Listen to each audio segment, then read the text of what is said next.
Breaking news చూస్తున్నాం. GHMC పరిధిలోని మణికొండలో మాజీ కౌన్సిలర్ పద్మారావు రెచ్చిపోయారు. వెంకటేశ్వర కాలనీ జనరల్ బాడీ మీటింగ్లో కాలనీ వసతిపై పద్మారావు దాడి చేశారు. బూతులు తిడుతూ స్టేజ్ పై నుండి దిగి మరీ దాడికి పాల్పడ్డారు.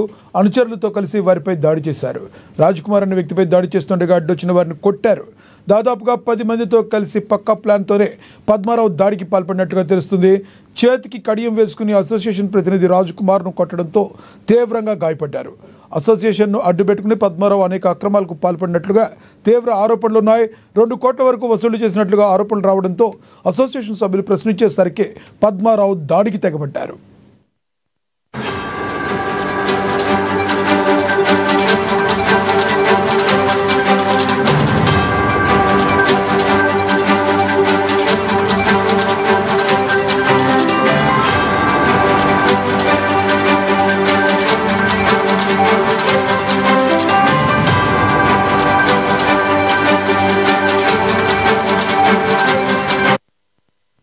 జీహెచ్ఎంసీ పరిధిలోని మణికొండలో మాజీ కౌన్సిలర్ పద్మారావు రెచ్చిపోయారు.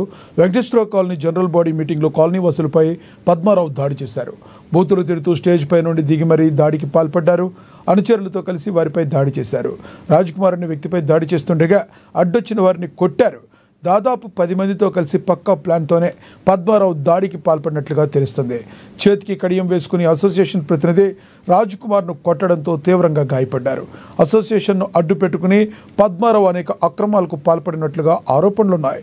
2 కోట్ల వరకు వసూలు చేసినట్లుగా ఆరోపణలు రావడంతో అసోసియేషన్ సభ్యులు ప్రశ్నించేసరికి పద్మారావు దాడికి తెగబడ్డారు.